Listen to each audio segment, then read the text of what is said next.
ഞാനിപ്പോൾ നിൽക്കുന്നത് കരിപ്പിലങ്ങാട് എന്ന് പറയുന്ന പ്രദേശത്താണ്. ഇവിടെയാണ് കഴിഞ്ഞ ദിവസം പെയ്ത മഴയിൽ വലിയ നാശനഷ്ടം ഈ മേഖലയിലാണ് ഉണ്ടായത്. ഇവിടെ ഒരു വീട് ഭാഗികമായിട്ടും ഒരു വീട് പൂർണ്ണമായും തകർന്നു പോയിട്ടുണ്ട്. ഇപ്പോൾ ഞാൻ നിൽക്കുന്നത് രാജപ്പൻ എന്ന് പറയുന്ന ഒരാളുടെ വീട്ടിലാണ്.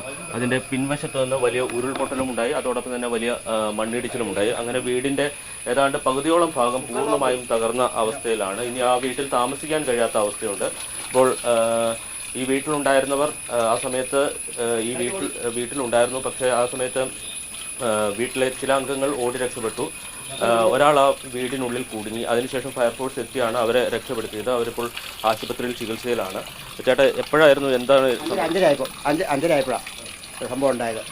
ഞങ്ങളൊന്ന് ഇറങ്ങി ഓടുകയായത്. കുറച്ച് പേര് അടുത്ത് തങ്ങി. അതിന് ഫയർഫോഴ്സ് വന്ന് ഞങ്ങൾ എടുക്കുന്നത്. ഇപ്പം അവർ ആശുപത്രിയിലാണ്. നിങ്ങൾ എത്ര പേരുണ്ടായിരുന്നു? ഞങ്ങൾ 6 പേര്. 8 പേരുണ്ടായിരുന്നു. ആരൊക്കെ ഉണ്ടായിരുന്നു?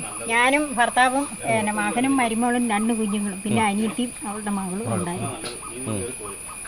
എന്നിട്ട് എന്താ പെട്ടെന്ന് നിങ്ങൾ ശബ്ദം കേട്ടോ? ശബ്ദം കേട്ടു. ഞങ്ങളപ്പോൾ ജനതപ്പം മണ്ണ് ഇടുന്നവരാണ്. ഞങ്ങൾ പിന്നെ ഇറങ്ങി ഓടി. ഇവരെല്ലാവരും ഈ സൈഡിൽ പോന്നു. ഞങ്ങൾ അടുക്കള വസ്തുവിൽ ഇറങ്ങാൻ വന്നപ്പോൾ ഇവിടുത്തെ കഥക് തുറക്കാൻ പറ്റാത്തൊരവസ്ഥ വന്ന് തിരിച്ച് ഞങ്ങൾ അതിലെ ചെല്ലാന്ന് ഓർത്തപ്പോഴാണ് ഈ സ്ലാബ് എന്നുള്ള കാലത്ത് തങ്ങിയത്. പിന്നെ ഞങ്ങൾ അടുക്കള മുറിയിൽ തന്നെ ഞാനും കൊച്ചും അവളും കൂടെ അവിടെ കുടുങ്ങിപ്പോയി. ഞങ്ങൾ പിന്നെ ഒരു തരത്തിൽ ഞാനും കൊച്ചിനെയും കൊണ്ട് ഇറങ്ങി. ഇവർ വന്ന് ഇറക്കി. അവൾക്ക് അന്നേരം ഇറങ്ങാൻ പറ്റിയില്ല. ഈ സ്ലാബ് കിടക്കുന്നുണ്ട്, കാല് ഒരിക്കത്തില്ലല്ലോ. പിന്നെ ഫയർഫോഴ്സ് 2 മണിക്കൂർ ശ്രമിച്ചാൽ പിന്നെ ആ കാലിന് ഇല്ല, കുഴപ്പങ്ങളൊന്നുമില്ല.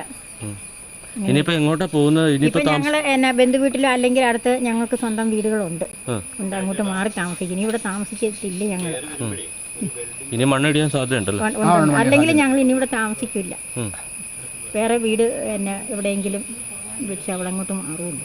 ഇപ്പൊ തൽക്കാലം ബന്ധുവീട്ടിലും അടുത്ത അനിയന്റെ വീടിൻ്റെ അങ്ങോട്ടൊക്കെ മാറും ഞങ്ങൾ.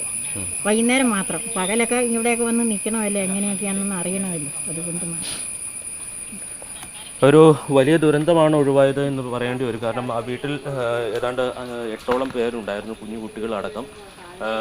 ആ വീടിൻ്റെ ഒരു ഭാഗം പൂർണ്ണമായും ഇടിഞ്ഞ് താഴേക്ക് വീണിരിക്കുകയാണ്.